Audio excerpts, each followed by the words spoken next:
Thank you very much. Selamat siang, if I'm pronouncing it correctly. Is it echoey? It's Okay. good. Yes, Okay. perfect. Okay. So thanks for having me. I'm from Singapore, by the way, just like the previous speaker. Yeah. Today's topic will be basically, I'm talking about how PDP, actually PDP data is what we had mentioned earlier on. It's the next goal in our industry. We can use this to do data mining, lots of information about yourself. Like what the great hat has mentioned, today if you search for one simple thing, all your social media will start to appear with some sort of commercial linking to what you had searched earlier on. Trust me, if not, you go and can try it later. So today we talk about NIST compliance with PDP. Using a zero trust strategy, how can we make a more resilient cyber security with recovery as we speak? NIST framework. Well, this is a lot of things that we are talking about. But I'm not going to cover every single point because it's going to be up to probably supper tonight. With limited timing, I'm going to go through in a nutshell what is it all about. It's a governance of policies. First and foremost, what we do is, in this case, we do something called identity. Identify, visibility. What are the things connected to the network? Why is it important to identify things connected on your network? Because all the data points generated from the endpoints that you are carrying, regardless whether you like it or not, is your laptop, is your mobile device, including IoT devices that we speak about. Next, after identification, we authenticate, and then we give a role-based protection, and see how we can actually give different access to different devices with least privileged access. Definitely, in one point, you do not want your CCTV to be able to actually view the internet through certain protocols. You may want to remove that. Like example, CCTV to a Netflix. It's never a good combination, right? But it really happened to my customers where we see CCTV pointing to Netflix through the network. Next, doing conditional monitoring of what is connected to the network already. Understand what they are doing if they are misbehaving on the network, and respond according with enforcement and respond to the security team or to the owners of the company, what's going on the network itself. Last but not least, if everything doesn't work here, and like what we are, human is the weakest link, and things happen causing had issues on the network like Friday, the previous speaker saying Friday is a lot of work if things happen. We go back to recovery. And recovery can be a lot of time taken. Why? Later I'll talk about it. I'm not talking about Games of Thrones. I'm just talking about fortress mentality. A lot of us thinks about when we are connected to the network, we are well protected through our security devices. Where there's a firewall, 2-tier, some even have 3-tier, from what I know. IDIPS, antivirus, anti-malware, as we speak, XDR, NDR, you name it. The companies have it. But is it enough to protect today's world? Is this fortress able to protect whatever you are doing in the network? The fortress is disappearing. Why? The firewall is not going to protect things that you BYOD, bring your own device to the network. Something we call IoT, Internet of Things. My good colleague always tell me, Gordon, if you never secure Internet of Things correctly, it's become an Internet of Terror. Which is true. How many times we have seen Internet of Things going out of sync, going out to the internet, doing a lot of unnecessary things on the network. By the way, in this case, when we talk about IoT, do you all know how many IoT devices are connected to your network right now, right away? And of course, last but not least, mobility and cloud never goes away. But we no longer are in 20 years ago where IT gives you every single device. You bring your own device, you bring them home, and where are the data stored? Even Microsoft have Microsoft Cloud. Google have Google Cloud. We store data over the cloud as well. So all this makes that the security is it going to follow you wherever you go, wherever your device are.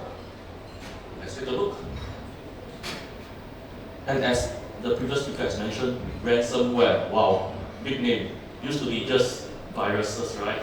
But now we get ransom from you. Bitcoins, 10 Bitcoins, 20 Bitcoins. We don't want that to happen. And how do we recover from ransomware? Where are the pain points as we speak? First and foremost, let's go back to NIST fundamental of governance. First step, identify. We need to identify, understand what exactly are connected to your network through something that we use. At this point forward, we cannot secure what you cannot see. Is correct. How can you secure any devices that's on the network when you don't know what protocol they are doing? What type of device are there on the network? Aruba have a unique device. In the past, we used static fingerprinting, but as time goes by, things doesn't work if your solution doesn't have AI, right now. We have AI over here to dynamically identify every single device connected to the network. Even if this device connected to the network doesn't have any identity, we try to group them, crowdsource together, and allow certain protocols to be used on them only. At a certain point in time, we also enrich the visibility to know what kind of vulnerability is gathering on these devices as we speak. And of course, we need to have some enforcement point. This will work with our ClearPass policy managers on the enforcement point, on how to enforce it. And I'm going to talk about enforcement point in a short while, how we go about doing it. Next. Using dynamic fingerprinting is great, but a lot of people say you need some sort of boxes to collect data. And we find that a lot of customers, when we talk about all this extra equipment, is a lot of work. So fundamentally, we use what you have installed on the network, like your access point, your switches, the wireless controller, the gateways, to collect telemetry across the board, regardless where you are, whether you are at home, using a remote AP, all the way to the cloud, data center, etc. We collect this telemetry and identify what exactly you are doing on the network with a baseline to understand if there are unexpected behavior coming along the way, which I'm going to talk about point number 3, detect and response later on. So in the event if some of these devices are unexpectedly connecting to places that you shouldn't go, example I mentioned earlier, CCTV, how can you be trying to probe a Netflix IP address? Isn't that weird? And there's some problem with that CCTV that we see on that day. Step 2, fundamentally step 2 is protect. The protect layer allows us to connect the device based on the connectivity options that you have for every single device.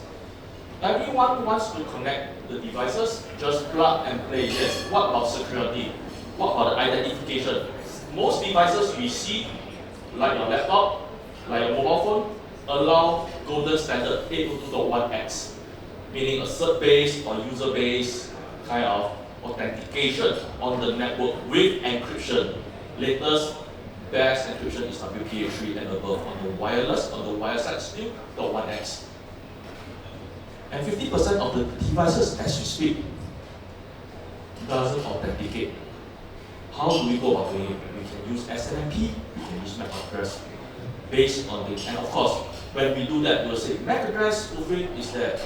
But going back to the first step earlier on, we already profile your device. And after we authenticate you or MAC auth you, we will know that look, you are a printer, you can never get a corporate user rights on the network. And of course, for wireless device over here, we can manipulate the encryption key for every single device if they cannot do the standard coded encryption like .1x. So we can do MPSA, multi-pre-check key, using one single SSID with different keys for every single device or every single group of devices to achieve encryption and yet security to a certain extent. Of course, on protection layer, we also talk about security segmentation. Segmentation comes a long way whereby you have individual using your laptop or devices across the board at home, at Starbucks, at Shangri-La Hotel. When you are connected, we must understand that using a secure layer, using SSE, Secure Service Edge, agent or even agentless, connecting to the application that you can use only without the need of installing anything on your device at the same time. You can do that. But what if the device that you're connecting is through a corporate network or through a WAN network? We have something called dynamic segmentation. A lot of IT segment their network based on port base. Because wired is always a problem. First 4 stand port is to the network, to the corporate equipment like laptops, desktop. Port 11 to port 14 is to printer, and so on and so forth. What if you connect wrongly? You get different VLANs, right? You cannot access the resources. But that is not good enough. That's why we craft out something called dynamic segmentation. We identify who you are, where are you, what device you bring into the network. Just like wireless, we dynamically give you an access right onto the network, including across the WAN from SSE protocol as well. So we do that through our access point, our switch, and it's an overlay architecture on top of your existing network. Take note, we do not need you to forklift everything to rip and replace. And you can achieve security without needing a lot of monitoring investment. What about data center? 4 years ago, we came upon a new technology called CX10K, Pensando switch. Rather than buying hefty firewall for all the data center to segment every single application on the network, we give you top of the rack service switch that allows you to do layer 4 firewall, IDIPS, encryption, visibility, telemetry of every single application that is talking on the server, regardless whether it's a VM or whether it's a bare metal solution. So we can do that easily with giving you full visibility of what exactly is happening on your rack in your data center, every single rack itself. And then from there, putting enforcement on top of it, which apps should speak to other apps, etc., etc. And all this enforcement comes to a point. And we are the leader of this because no one else did this. And we have already been doing this since 4 years ago. This year and the next year forward, probably someone will take action and craft out something. But we already have this technology since 4 years ago. Step 3 and step 4, pretty straightforward, is what we call detect and response. I'm glad to say that a lot of time when we know and understand the behavior of the device, we now, with our new central solution, we take on a leap in terms into something what many call it behavior analytics. Rather than using just understanding what you do on a day-to-day basis, we collect data points, using it as a baseline to see if you have abnormal data download, data upload, or going to a geolocation that you had never worked with before. And timeline may be Saturday, 3 a.m. when nobody should be connected to the network and someone is accessing all this. Aruba is able to do all this and remove the threat easily. At the same time, with the newest solution coming, we even do one step further. Not just telling you where they are going, what they are doing.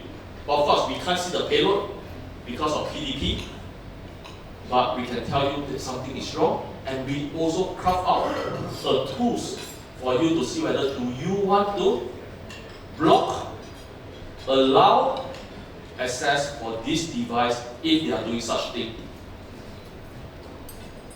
We help the administrator, the security team, to know what is going on and to also take action accordingly. Aruba is never alone. We are always a security networking company, and security goes a long way with many other partners in the market space. We work with multiple partners, 150 to 160 of them, whether it's the firewall of the world, ATP of the world, XDR, NDR, antivirus, anti-malware, EDR, or whatever, UEM. We work with them, including working with third-party network provider as well. That is why I say you do not need to forklift everything just to have a network security with Aruba. And let's take a close look on our third-party partners and more. These are some of these names that we can see. Very famous names, some of them. Some of them you rarely see that in this part of the region. And this is just a handful of them that we are speaking. Just a bit of the enforcement, how do we actually do it with all these different partners? When we detected a glitch on the network, say for example, I'm surfing a website that has malicious intent, and it was detected by the firewall over here, or even the SIEM over here. The SIEM will easily get all this information, throw it back to the Aruba gears, like ClearPass Policy Manager, and ClearPass Policy Manager will remove the users or the device from the network itself. Of course, when things happen this way, there are a lot of issues, because as an end user, if suddenly I am being removed from the network, I will first thing, network problem, and all the IT will be called for. Why? And worst case is it happened to a CXO, right? So we shouldn't just respond and block it off. We actually have the ability to send them a captive portal website to tell you that, sir, your device is currently compromised.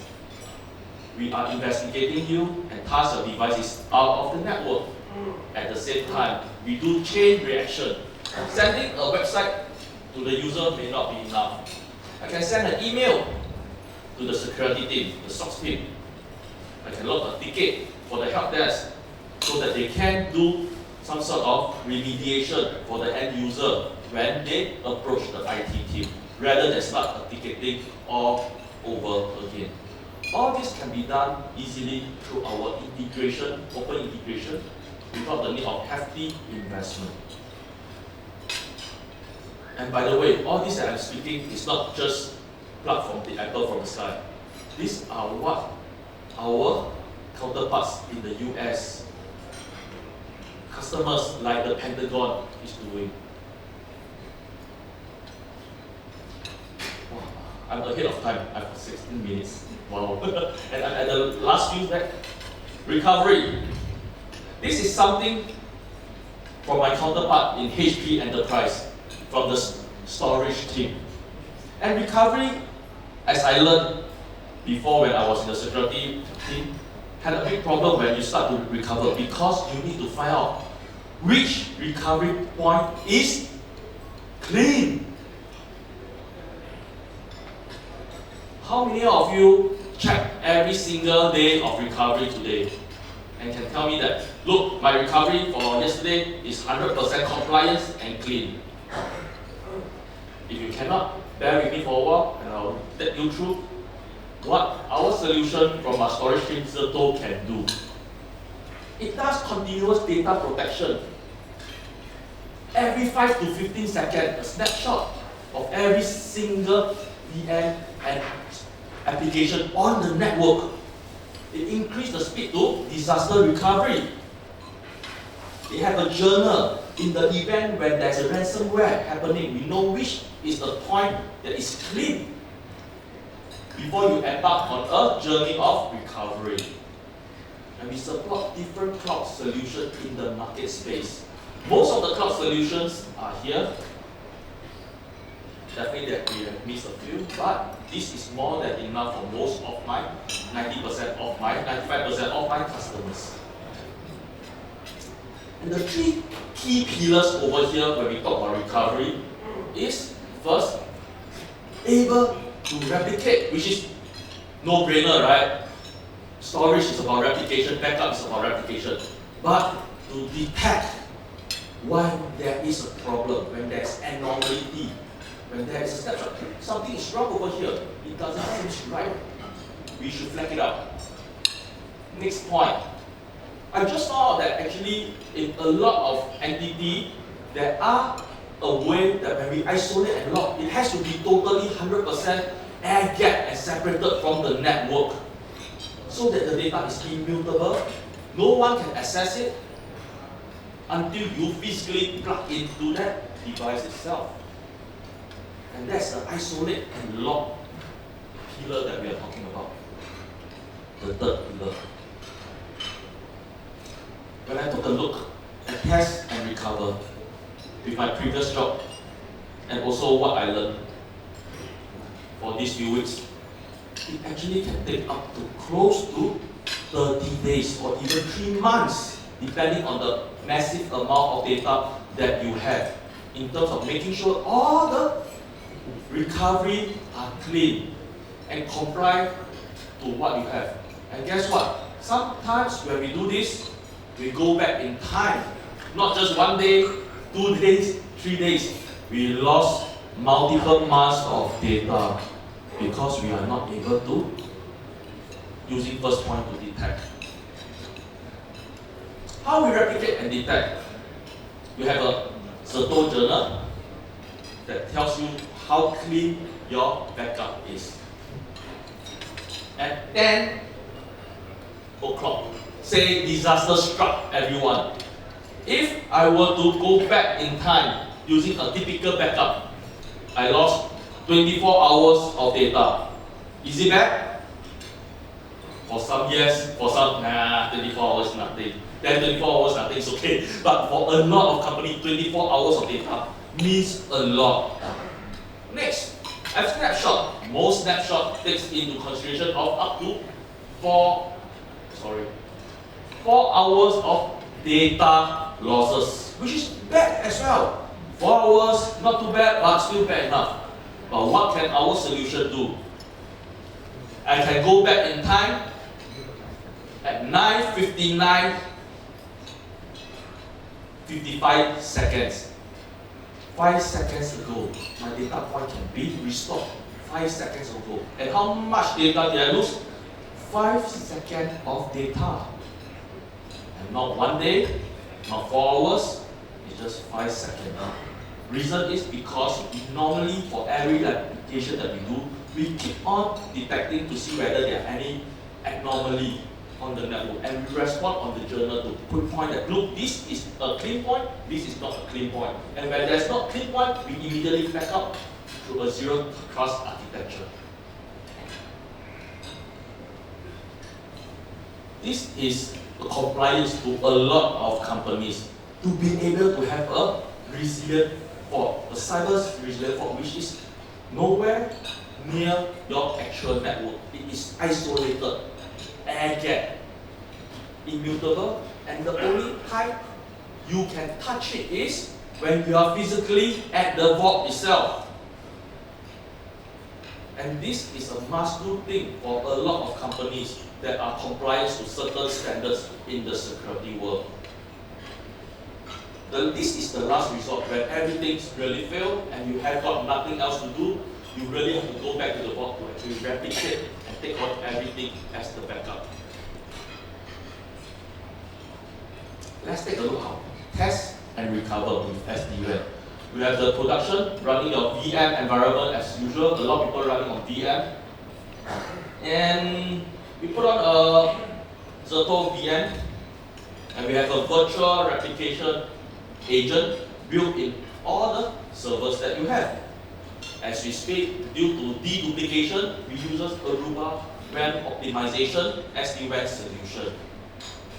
In seconds, you get the full replication of every single snapshot that you have on your production network every 5 to 15 seconds. And this information is then connected backend to a vault zone. This vault zone will be connected by a single connection over there, as you see. But what if really the production fails? How do we recover? Rather than going up to 1 month to 3 months time to test and recover, using this solution makes it very simple. We select the apps and VM that we detected as a malicious act or malicious connectivity to the outside world or has been compromised. We then select the clean checkpoint through the journal, see which the checkpoint that we see is clean. Maybe after detection it's already 10 minutes away. So maybe 10 minutes away previously was clean. And we do a validation of the test clean point, which is this undisruptive to your production. Very fast, simple, and easy. End of the day, recover all the infected workload. But for malware, ransomware is never so simple. It has lateral movement through the kill chain. Not just infecting various client devices, various workloads, but also all your backup as well. For those that have done a lot of SOCs, you all know when you do recovery, the worst part is every recovery when we see actually is already infected with the malware or the ransomware. That is not a good point. So, same case, the landing zone, backup zone got infected. We mount immediately the new VMS on the vault zone, power up the vCenter, EXXI, or whatever that you have, vMotion, etc. And all the Zerto VM accordingly. And voila. Because this is, we have to still check the journal to see which is the clean point. And using the clean point, again, non-disruptive, fast enough, within hours, you can recover your whole data center application without being compromised by ransomware. Data protection is never an afterthought. We increase security in Aruba, but we don't increase the complexity. We try to make it as simple as possible for you to deploy security across your whole entire network. Because we have built-in solutions into this, where we can see things, visibility of what is going on the network. How are you behaving on the network? Building with zero trust, security, compliance, and also SASE framework allow us to build this through the LAN all the way to the WAN, and even through remote site if you are connecting through a secure service edge solution such as SSE, like Axis. We neutralize threat by containing the threat fully with integrated protection and dynamic segmentation with giving least privilege access. You do not want to, and I stress this, you do not want to have a CCTV, for example, going haywire, connecting to everywhere of your network. Only specific resources. And when we see things happen, working with third party is a must, because security is never a one vendor show. Any vendor can say, you use all my security and you are 100% protected. And if they were to dare to put it on the web, I guess what will happen next day? We probably know. some other news on them will come out very fast. Because in the hackers forum, they like challenges. The more challenges that you have put on the table, they get more famous in the dark world. So we streamline layer of protection, able to integrate into every single one of them, so that we can orchestrate the entire network without having a silo protection. So remember, last point that we are saying is rapid, clean recovery. Not just recovery, clean recovery. Why clean? Because if you do not have a journal or a solution that can see if your recovery point has been infected or not, it's going to take you months, weeks to months before you can recover what you have lost when some attacks happen on your network. And with that comes to the end of my session, and thank you for your time and enjoy your lunch.